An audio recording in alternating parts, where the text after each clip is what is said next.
अब में क्या है? अभिमानी वणिक हंसता हुआ बोला, हे दंडी, आप क्यों पूछती हो? क्या धन लेने की इच्छा है? मेरी नाव में तो बेल और पत्ते भरे हैं। वैश्य का कठोर वचन सुनकर भगवान ने कहा, तुम्हारा वचन सत्य हो। दंडी ऐसा कहकर वहां से दूर चले गए और कुछ दूर जाकर समुद्र के किनारे बैठ गए। दंडी के जाने पर वैश्य ने नृत्य क्रिया के बाद नाव को ऊंची उठी देख अचंबा किया और नाव में बेल पत्ते आदि देखकर मूर्छित तो जमीन पर गिर पड़ा। फिर मूर्छा खुलने पर भारी शोक प्रकट करने लगा।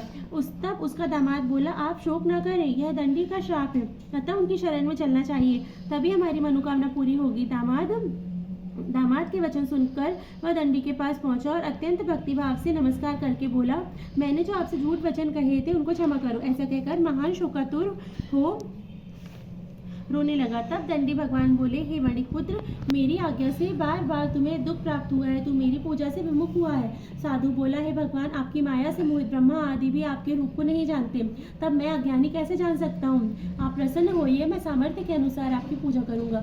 मेरी रक्षा करो और पहले से के समान नौका में धन भर दो। उसके भक्तियुक्त वचन सुनकर भगवान बोले, भगवान प्रसन्न हो अपनी इच्छानुसार वर देकर अंतर्धान हो गए। तब उन्होंने नाव पर आकर देखा कि नाव धन से परिपूर्ण है। फिर वह भगवान सत्यनारायण का व्रत पूजन व साथियों सहित अपने नगर को चला।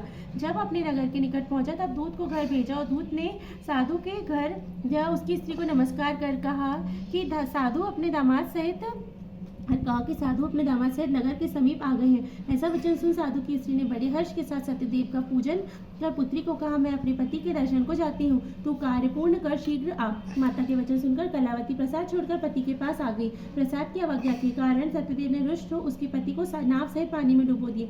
कलावती अपने पति को न देखकर रोती हुई जमीन पर गिर गई। इस तरह नौका में डूबा हुआ तथा कन्या को रोता देख साधु दुखित हो बोला, हे प्रभु, मुझसे या मेरे परिवार से जो भूल हुई है उसे क्षमा करो। उसके दीन वचन सत्यदेव प्रसन्न हो गए। फिर आकाशवाणी हुई, हे साधु, तेरी कन्या ने मेरे प्रसाद को छोड़कर आई है, इसलिए इसका पति अदृश्य हुआ है। यदि वह घर जाकर प्रसाद खाकर लौटे तो उसे पति अवश्य मिलेगा। कलावती ने घर जाकर प्रसाद खाया, फिर आकर पति के दर्शन किए। बाद में साधु ने बंधु बांधवों से सत्यदेव का विधि पूर्वक पूजन किया। उस दिन से वह पूर्णिमा को सत्यनारायण का पूजन करने लगा। फिर इस लोक का सुख भोगकर अंत में स्वर्गलोक को गया। इति श्री सत्यनारायण व्रत कथायां चतुर्थ अध्याय संपूर्ण। इसको पूरा देखिए और लाइक और सब्सक्राइब जरूर करिए, इससे मन को बहुत शांति मिलती है और घर में खूब धन आता है।